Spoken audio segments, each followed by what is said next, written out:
So I think the video gaming opportunity is only growing from a country like India. I think we have a large catch up to do, a $200 billion global industry, and India is barely 1% of that from a revenue and a contribution to the industry standpoint. But in terms of the gamers, we have about 16 to 17% of the global gaming community. So if you just look at these numbers, they just don't match up. So for me, I believe the video gaming industry over the next 5 to 10 years is a very high, strong, double-digit growth industry, even at a time when the global gaming industry is facing headwinds. I think a big advantage also from an India standpoint moving forward is that the types of games and content that Indian gamers are playing, besides the casual, are also mid-core, which is giving rise to a very large new esports industry, which is actually showcasing the best of the gamers and getting them to compete, getting them to generate new livelihoods as creators. So I think there are many tailwinds for India at a time when there are global headwinds for the industry. The Gen AI to me is as big a shift as the internet was. So just think about your life without the internet and what it is today. I think it's the same kind of a shift that I believe AI is going to have an impact in every person's life.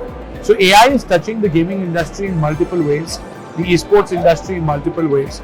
Of course, one is on the development side. I think there are many AI tools that are, improving productivity, enhancing, outcomes, and really reducing costs, massively and creating far better performance.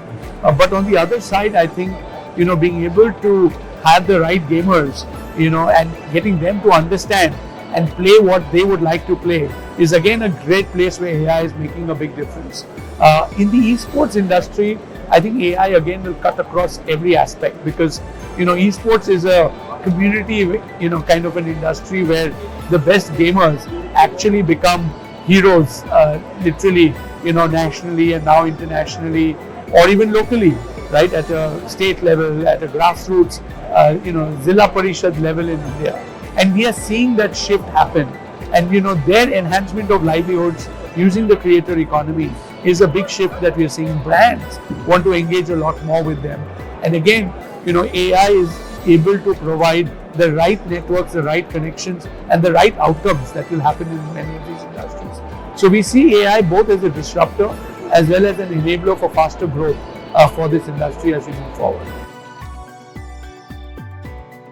So, I think with 5G and now 6G coming in, gaming lagging and all is a big issue.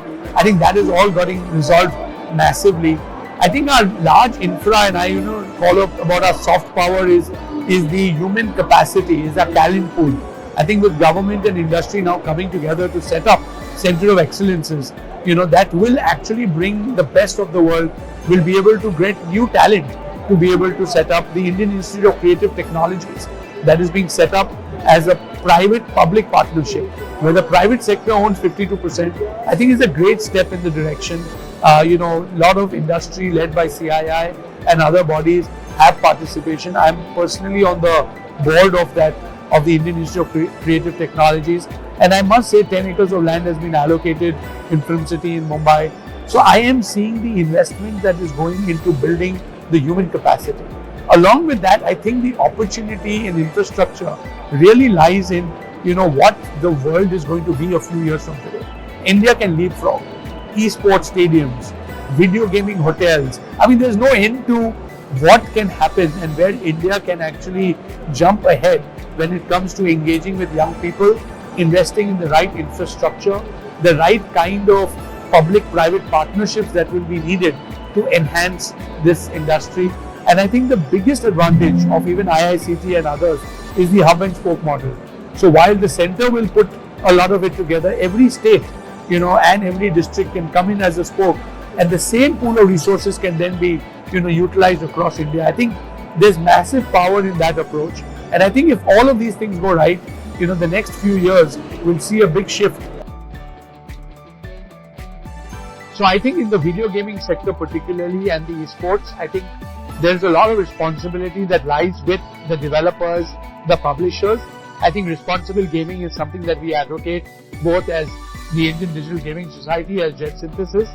I think what we are seeing also happen is as esports is becoming more global, they're going to have teams going there. I think government as well as stakeholders, gamers' rights, how they can be, working along with industry to make that happen is going to be a big point.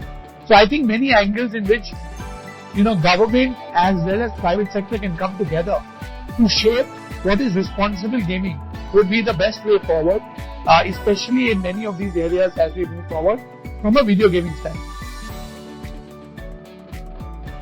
We wanted to show a reason why people should play games. Initially by co-founding Nodwin with the founders, as well as building Sky Esports at the grassroots level, by creating the world's largest simulated cricket game, by building, regional communities around that, by being able to create the first esports leagues in new areas. I think JetSynthesys has played a pioneering role in this industry, and now using Indian talent to go global as well as using global partnerships to strengthen India's gaming industry is something where JetSynthesys is deeply interested in. So very optimistic about the future of what we can do, both with government, with gamers, with other stakeholders of this industry, both in India and around the world.